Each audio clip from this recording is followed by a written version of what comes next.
Le titre de notre prédication d'aujourd'hui, c'est « Nous sommes dans les derniers temps ». J'avais dit que je prêcherais ça. Nous sommes, mes frères, mes sœurs, nous sommes dans les derniers temps. Nous sommes dans les derniers temps. Et nous allons voir ça au travers de la Bible. Qu'est-ce que la Bible dit à propos des derniers temps? Qu'est-ce que Jésus attend de nous à propos des derniers temps? Comment nous devons nous comporter dans les derniers temps? C'est ce que nous allons voir aujourd'hui. Le temps, le temps, le temps, le temps. Amen. Le temps. Nous sommes dans les derniers temps. Dieu est éternel. Dieu n'a pas de commencement. Dieu n'a pas de fin. Dieu est éternel. Dieu ne dépend pas du temps. Ou demain, ou à 14h, ou le 22, ou le 28. Non. Dieu est éternel. Dieu est éternel. Dieu n'a pas de temps. Dieu ne dépend pas du temps. Dieu a introduit le temps dans la création. Dieu a introduit le temps dans la création. Mais Dieu ne dépend pas du temps. Dieu ne dépend pas du temps. Le temps, ce n'est pas pour Dieu. Autrement dit, qu'est-ce que je peux dire par là? Dieu n'a pas de passé. Dieu n'a pas d'avenir. C'est pour ça qu'il a dit à Moïse, quel est son nom? Son nom, c'est qui? Je suis. Dieu n'a pas de passé. Dieu est déjà dans l'avenir. Dieu est, entre guillemets, déjà dans le passé. Le passé, l'avenir et le présent, tout ça, pour Dieu, c'est la même chose. Pour Dieu, tout ça, c'est la même chose. L'avenir, pour Dieu, c'est toujours le présent. Le présent, pour Dieu, c'est toujours le présent. Le passé, pour Dieu, c'est toujours le passé, le présent. C'est pour ça que la Bible dit quoi? Dieu n'est pas le Dieu des morts, mais le Dieu des vivants. Dieu, c'est le Dieu d'Abraham, d'Isaac, de Jacob. Aujourd'hui, Dieu, c'est qui? Dieu, c'est notre Dieu. Il est le Dieu d'Abraham, le Dieu d'Isaac, le Dieu de Jacob. Autrement dit, dans la Bible, qu'est-ce qui est écrit? Abraham, Isaac et Jacob sont vivants pour Dieu. Pour Dieu, ils sont vivants. Pour Dieu, ils sont vivants. Dieu est éternel. Dieu n'a pas d'avenir. Dieu n'a pas de passé. Dieu est éternel. C'est comme si tu mettais, je donne un exemple imparfait. C'est comme si tu mettais une fourmi sur ta main. Elle veut quitter d'un point pour un autre point. Pour elle, elle va loin. Mais pour toi, c'est rien. Pour toi, c'est la même chose. Pour nous, on se dit en 10 322 000. Ça n'a aucun sens pour Dieu. Ça n'a aucun sens pour Dieu. Dieu est éternel. Dieu vit de toute éternité. Depuis combien d'années il a commencé à exister? Depuis toute éternité. Jusqu'à quand il existera? Pour toute éternité. Pour toute éternité. Dieu est éternel. Amen. Dieu, le Dieu dans lequel nous croyons, il ne dépend ni du temps, ni de l'espace. Ni du temps, notre Père. Il ne dépend ni du temps, ni de l'espace. Jésus, qui est égal de Dieu. Qui est égal de Dieu. Jésus est venu dans le temps. Jésus est entré dans la création. Jésus est venu dans le temps. Jésus qui est l'accomplissement de la promesse de Dieu faite à la création, faite à l'humanité. Jésus est entré dans le temps. Mais quand est-ce que Jésus est entré dans le temps? Quand est-ce que Jésus est entré dans le temps? Jésus est venu. Jésus est venu à la fin des temps. Jésus est venu comme le dernier. Jésus est venu comme le dernier rédempteur. Jésus est venu comme le dernier prophète, celui qui finit les prophètes. Jésus est venu avec la dernière parole de Dieu. Jésus est venu comme le dernier, avec la dernière révélation. Après Jésus, il n'y a plus de révélation. Après Jésus, il n'y a plus de révélation. Les prophètes de l'Ancien Testament apportaient des prophéties, des révélations, des paroles nouvelles sur Dieu. Mais après Jésus, il n'y a plus de nouvelles paroles sur Dieu. Il n'y a plus de nouveaux prophètes. Il y a des gens qui disent, oh, après Jésus, tel, c'est lui le dernier prophète. Vous savez de quoi je parle. Ah, c'est lui là, c'est le dernier prophète. Non. Jésus, après lui, il n'y a plus d'autres révélations sur Dieu. Jésus, c'est la dernière parole de Dieu. Jésus, c'est la dernière révélation de Dieu. Jésus, c'est la dernière chance que Dieu nous donne. Amen. Nous allons lire Hébreux chapitre 1. Hébreux chapitre 1. Nous lirons ça bientôt aussi parce que je prépare une prédication sur ça. Hébreux chapitre 1, versets 1 à 2. Hébreux 1, 1 à 2. Qu'est-ce qui est écrit? Après avoir, autrefois, à plusieurs reprises et de plusieurs manières, parlé à nos pères par les prophètes, Dieu, dans ces derniers temps, Dieu, dans ces derniers temps, nous a parlé par le Fils qu'il a établi, héritier de toutes choses, par lesquelles il a aussi créé le monde. Jésus est venu. Dieu nous a parlé, après avoir parlé par les prophètes, dans les derniers temps, pour les derniers jours, Dieu a envoyé Jésus. Dieu a envoyé Jésus. Jésus, c'est la dernière formule. Jésus, c'est la dernière formule. Après lui, il n'y a plus d'autre révélation. Si tu ne crois pas en lui, si tu ne crois pas en Jésus, si tu ne crois pas dans la parole, si tu ne crois pas par Dieu qui nous parle au travers du Fils, il n'y aura plus d'autres paroles. Après Jésus, il n'y aura plus d'autres sauveurs. Il n'y aura plus d'autres prophètes. Il n'y aura plus quelqu'un qui... Il n'y a pas des gens qui sont venus après Jésus. Amen. Hein? Donc, autrement dit, nous, aujourd'hui, nous avons la révélation à partir de la révélation.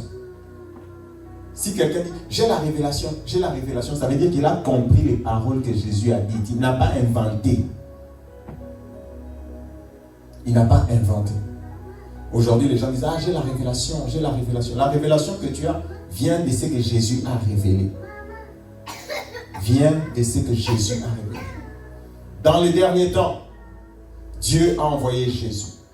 Donc, depuis quand les derniers temps ont commencé, mes frères et sœurs? Les derniers temps ont commencé avec la venue du Seigneur Jésus.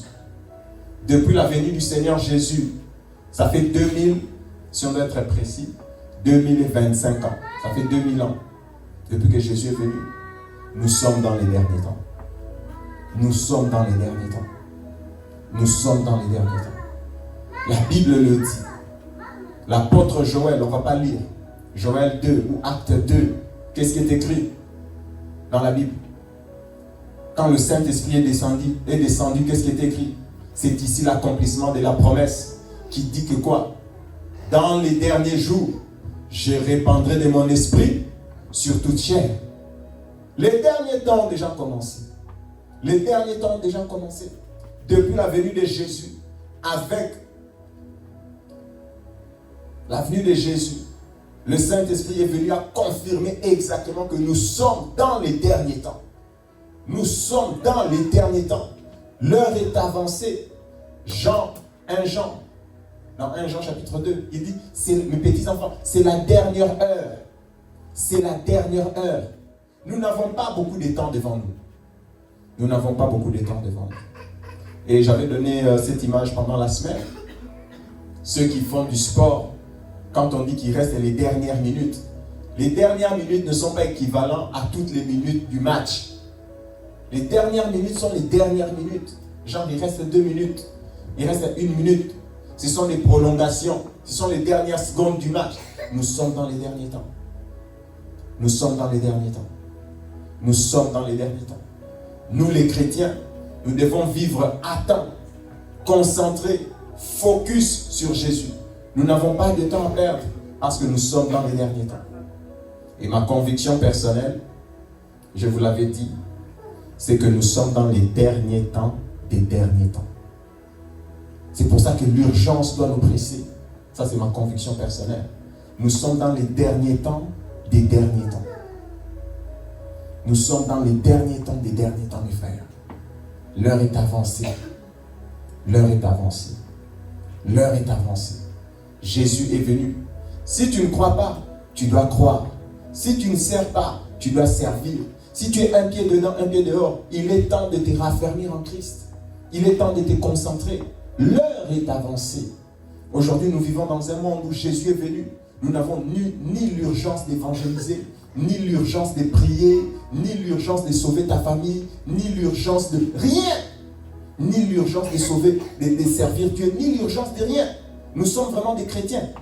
Nous croyons que nous sommes dans les derniers temps. Nous sommes dans les derniers temps, mes frères. Les derniers temps des derniers temps. C'est ma conviction. Nous ne savons pas quand est-ce que Jésus revient. Ne vivons pas comme des insensés. Ne vivons pas comme des insensés. Ne vivez pas comme des insensés. Ne mettez pas votre fierté dans la chair. Ne courez pas après les choses qui passent. Jésus revient. Nous sommes dans les derniers temps. Nous sommes dans les derniers temps. Nous sommes dans les derniers temps.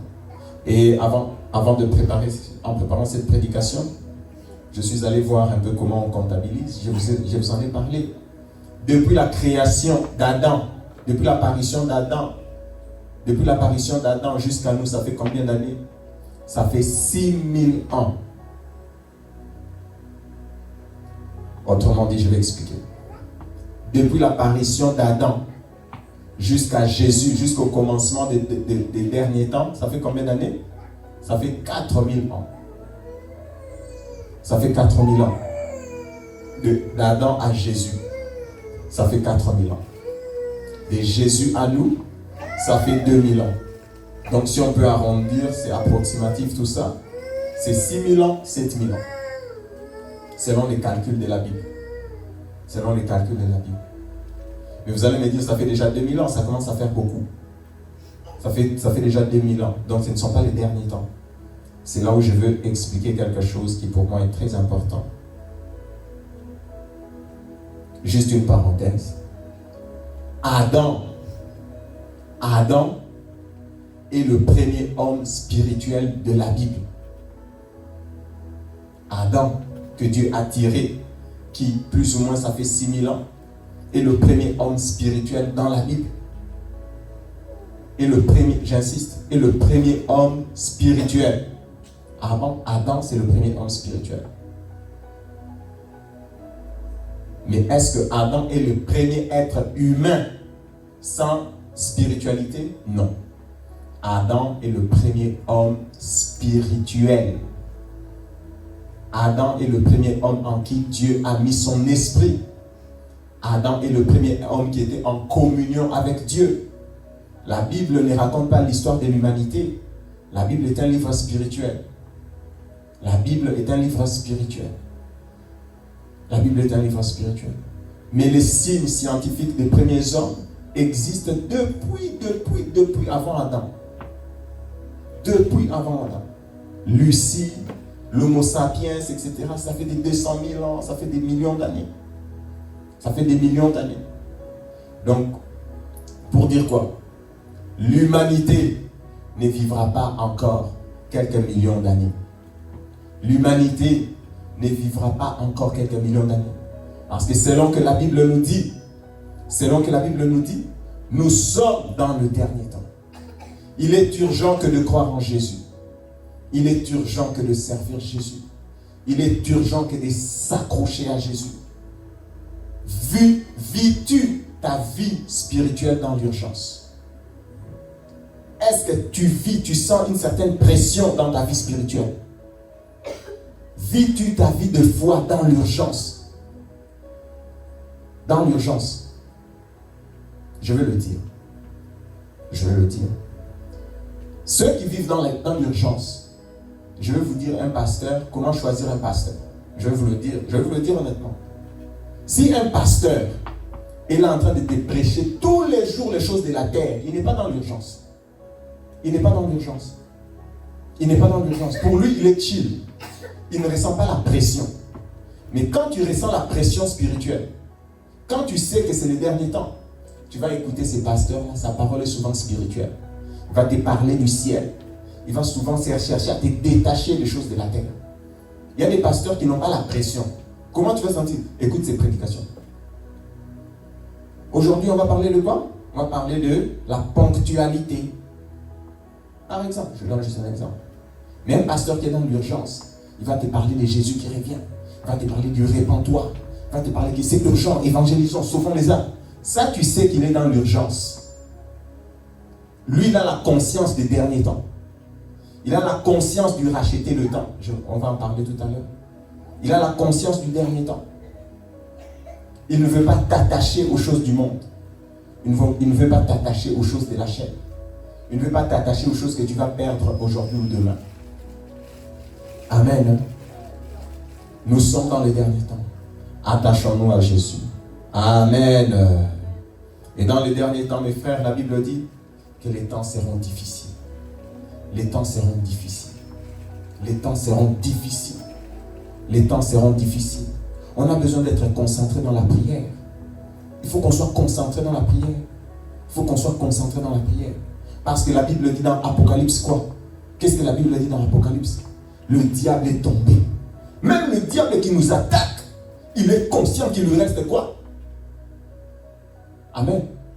Apocalypse chapitre 12. Qu'est-ce qui est écrit du diable? Quand il est tombé avec une grande colère. Sachant que quoi? On va lire. On va lire. Je n'avais pas prévu ça, on va lire. Apocalypse chapitre 12.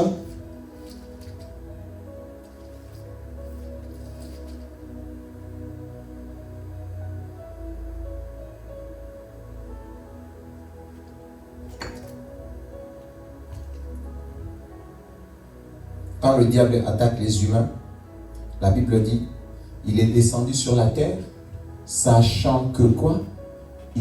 Avec une grande colère, sachant que quoi?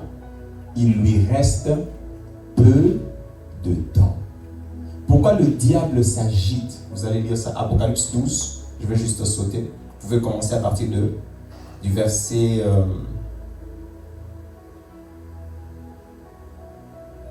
à partir du verset 16, où il a attaqué les témoins de Jésus. 12, 16, vous lirez à la maison, à partir du verset 16, descendez. Il est allé faire la guerre à ceux qui ont le sang de Jésus et qui ont son témoignage. Et il a une grande colère. On dit malheur à la terre, parce que le diable est descendu vers vous avec une grande colère quand il a été précipité. Avec une grande colère, sachant que il lui reste, depuis que Jésus est venu, quand le diable a été vaincu à la croix, il a été précipité sur la terre, il est descendu, son autorité lui a été dépouillée, on nous a armés, Jésus nous a donné les capacités, le diable est descendu sur la terre avec une grande colère, sachant qu'il me reste donc maintenant, son jugement a été prononcé, le jugement du diable a été prononcé, que toi c'est l'enfer définitivement. Son jugement a été prononcé, mais sa sanction n'a pas encore été exécutée. Entre son jugement et l'exécution de sa sanction, c'est un kamikaze. C'est un désespéré. Il agit avec toute brutalité sur nos vies. Regarde ta vie. Il agit avec une brutalité et tu n'es pas concentré. Soyons concentrés dans la prière. Parce que nous sommes dans les derniers temps. Si le diable, les temps de Moïse, il attaquait, il disait, je suis un peu chill, Jésus n'est pas encore venu, bon, je suis un peu chill. Depuis que Jésus est venu, le diable a augmenté l'activité. Le diable s'est énervé, son pouvoir lui a été retiré. C'est qu'il disait à Jésus, tout pouvoir m'a été donné, regarde, je vais te donner les royaumes. Quand Jésus est ressuscité, qu'est-ce que Jésus a dit? Tout pouvoir m'a été donné dans les cieux et sur la terre, même dans les enfers. On lui a retiré son pouvoir. Et donc le diable agit avec une grande colère. Comme avec une... Qu'est-ce qu'il fait le diable? Qu'est-ce qu'il fait exactement? Le diable s'est vengé sur le chrétien. Tu vois, c'est comme si tu es en conflit avec un adulte. Maintenant tu l'as vaincu. Qu'est-ce qu'il fait? Il commence à attaquer tes enfants. Le diable s'est venge, il se déchaîne sur l'église, sur les chrétiens, sur les pasteurs. Il se déchaîne. Pourquoi? Il lui reste très peu de temps. Il lui reste très peu de temps. Mes frères, mes sœurs, pourquoi nous allons être dans le sommeil spirituel? Pourquoi nous allons être dans le sommeil spirituel? Il nous reste très peu de temps. Il nous reste très peu de temps. Il nous reste très peu de temps. Soyons sages, soyons sobres et sages pour vaquer à la prière, pour vaquer à ce qui est essentiel, pour vaquer à la prière. Amen. Nous allons lire j'ai prévu 2 Timothée. 2 Timothée chapitre 3.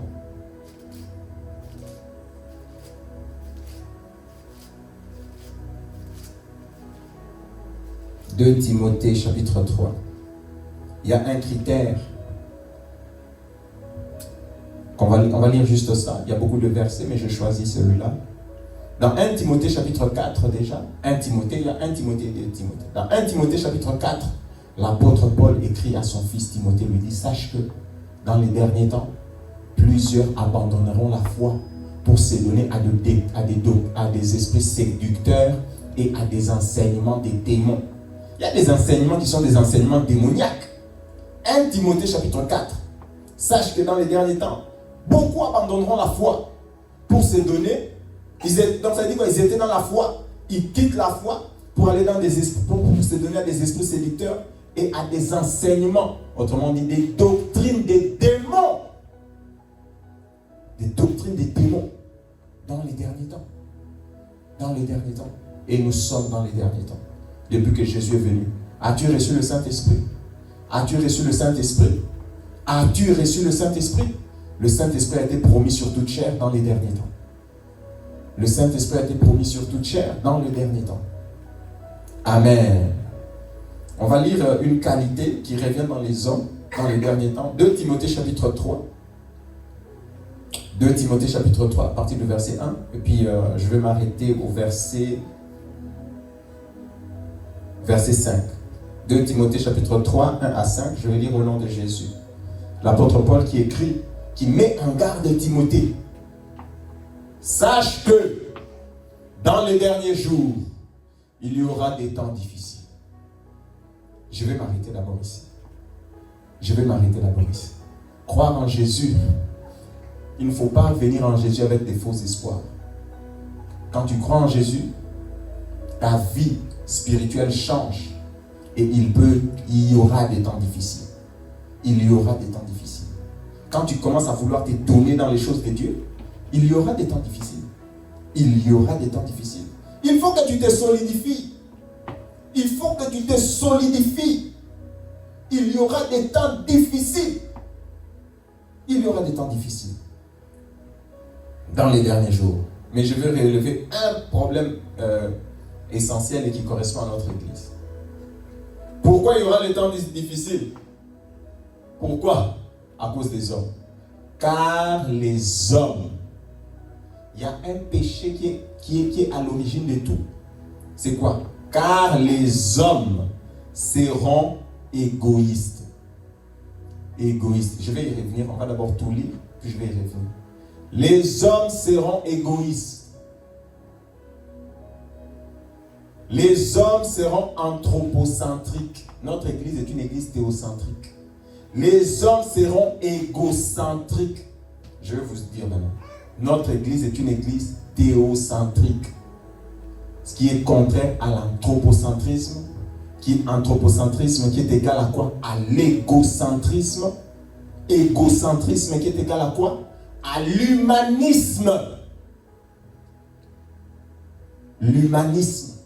L'homme est maître de ceci. L'homme. L'humanisme. L'humanisme n'est pas autorisé ni dans l'église ni dans nos familles. L'anthropocentrisme n'est pas autorisé ni dans l'église ni dans nos familles. L'égocentrisme n'est pas autorisé ni dans l'église ni dans nos familles. C'est le péché du diable, l'égocentrisme. Égoïste. Et quand quelqu'un est égoïste, qu'est-ce que ça donne? Il devient forcément ami de l'argent. Moi, quand je lis ça, je ne sais pas si vous constatez ça avec moi. Il y a 10 ans, il n'y avait pas autant de formations sur Internet, comment devenir millionnaire. Maintenant, si tu ouvres Internet, comment gagner l'argent, comment faire le business, comment nanana, tout, il y a des formations, il y a des... Égoïsme, c'est le reflet de l'égoïsme. Égoïsme. Et vous savez, en préparant cette prédication, je me suis rappelé, et je n'ai rien contre.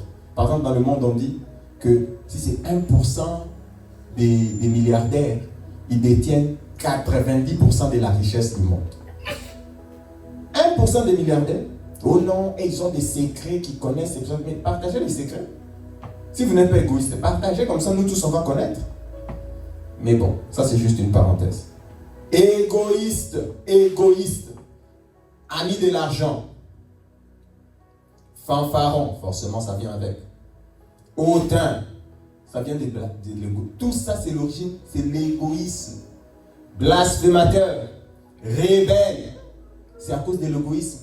Moi, mon intérêt, moi, rebelle. Rebelle à leurs parents. Oui, il y a des enfants qui sont rebelles à leurs parents. Aujourd'hui, par exemple, on veut diviniser l'enfant. Non, corrige pas l'enfant. L'enfant quoi? L'enfant rebelle. Rebelle à leurs parents. Ingrat. Il y a des gens, tu lui fais quelque chose de bien face à face, tu sens déjà l'ingratitude. Pourquoi? Pour lui, c'est rien. Il faut que tu fasses encore plus. Tu fais encore plus. Lui, il ne peut pas dire merci. Tu dois faire. Tu vas t'épuiser. Il est toujours ingrat. Si quelqu'un est ingrat, il est ingrat. Ingrat. Irréligieux. Irréligieux. Même dans l'église.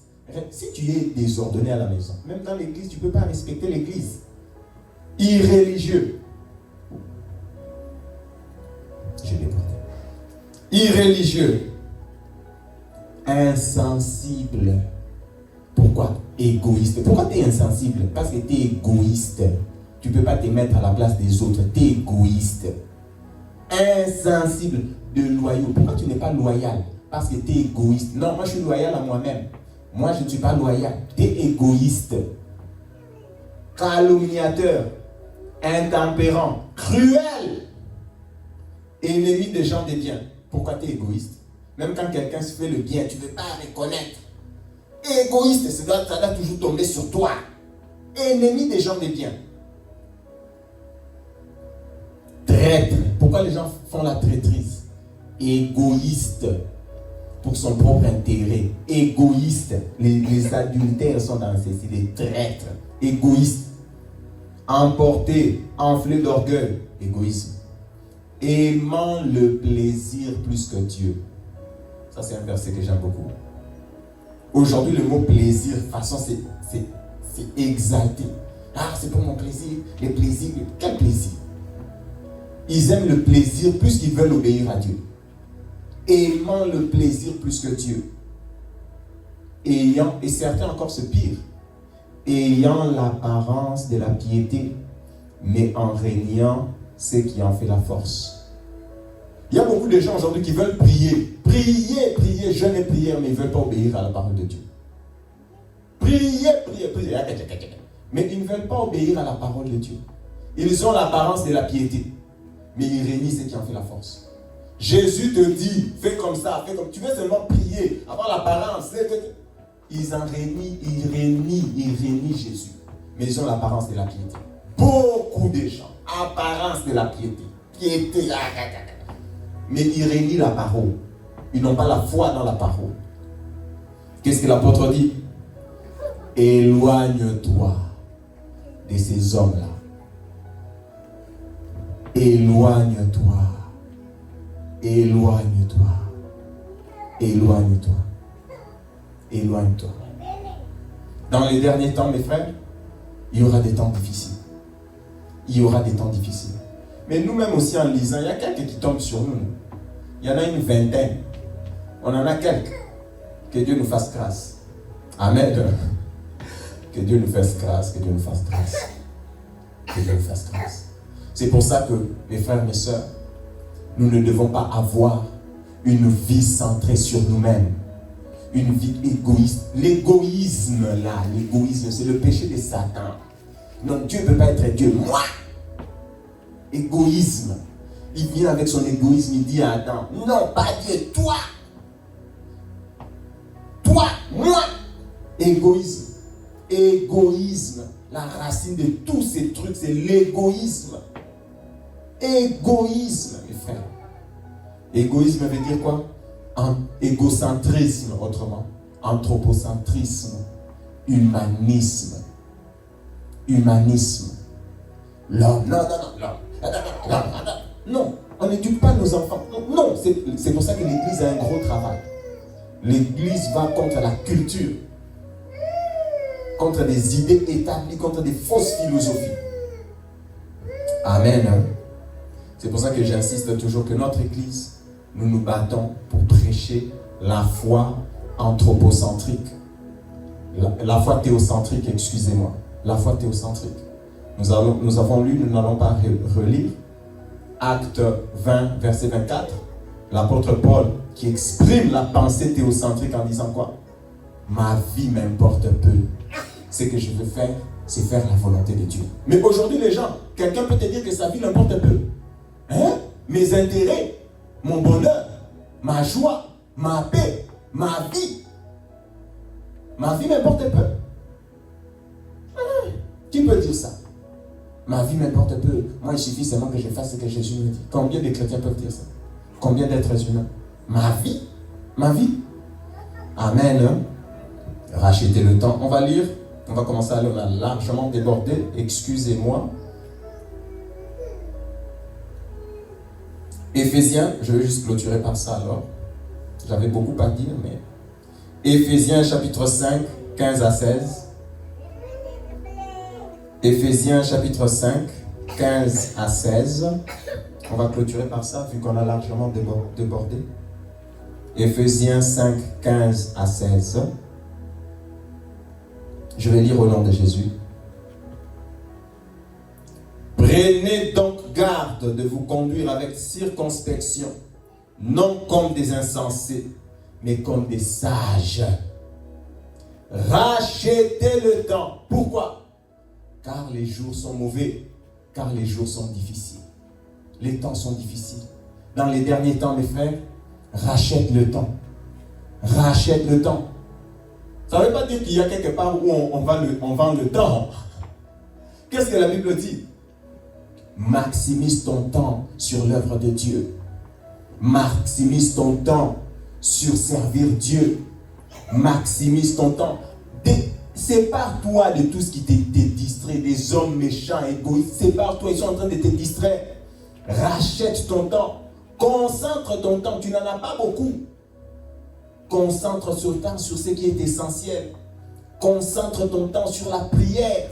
Concentre ton temps sur le service. Rachète le temps.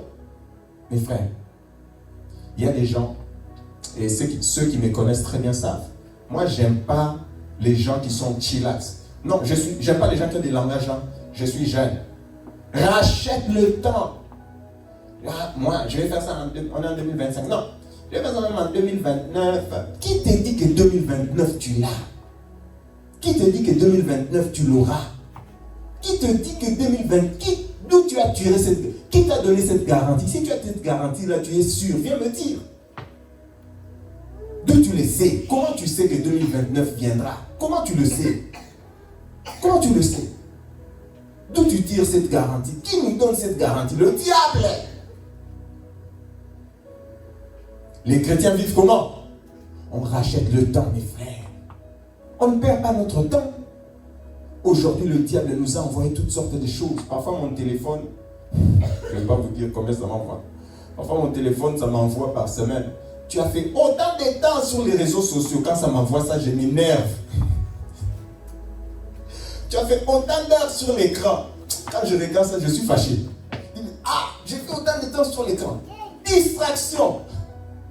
Donc le temps que je pouvais mettre à faire autre chose, à prier, à appeler les frères et sœurs, à évangéliser, j'ai mis ça dans les trucs et ça m'énerve. Rachetez le temps. Rachetez le temps. Rachetez le temps, mes frères. Nous sommes, nous, dans les derniers temps des derniers temps. Ne vivez pas chillax. Ne vivez pas relax. Nous n'avons pas beaucoup de temps. Nous n'avons pas beaucoup de temps. C'est ça que ça veut dire, racheter le temps. Nous n'avons pas beaucoup de temps. Pourquoi tu vis comme si... Regarde ton âge déjà. Regarde déjà ton âge. Regarde déjà ton âge. Tu as perdu déjà beaucoup de temps dans le monde. Tu vis encore dans Jésus, tu veux encore perdre le temps. Rachète le temps. Parce que le temps que tu as, ça va impacter pour l'éternité ta vie. Ça impacte ton éternité. Ça va impacter ton éternité pour l'éternité. Ça va impacter ta vie pour l'éternité. Rachetons le temps. Rachetons le temps. Rachetons le temps par la prière. Rachetons le temps par le service. Rachetons le temps par la prière. Rachetons le temps par le service. Nous allons prier. Nous allons prier au nom de Jésus. Nous allons prier pour que le Seigneur nous aide à avoir une vie spirituelle concentrée, consacrée. Tu vas prier pour ta consécration. Tu vas prier pour ta concentration spirituelle. Tu vas prier, tu vas refuser les distractions. Tu vas demander à Dieu de te donner la sagesse de racheter le temps. La sagesse de racheter le temps. Tu vas prier, tu vas demander à Dieu de t'éloigner des personnes mauvaises, des personnes qui vont rendre ta vie difficile. Il y a des gens, tu les rencontres comme ça, ta vie devient difficile, ta vie devient un cauchemar. La Bible dit, éloigne-toi de ces gens-là. Il y a des gens, tu les rencontres, ta vie devient un cauchemar. Tu vas demander à Dieu de te protéger des mauvaises relations, des mauvais contacts, des personnes comme ça, là où il faut s'éloigner. Et tu vas demander à Dieu de vivre une vie concentrée, consacrée. Nous prions pour notre foi. Nous prions au nom de Jésus.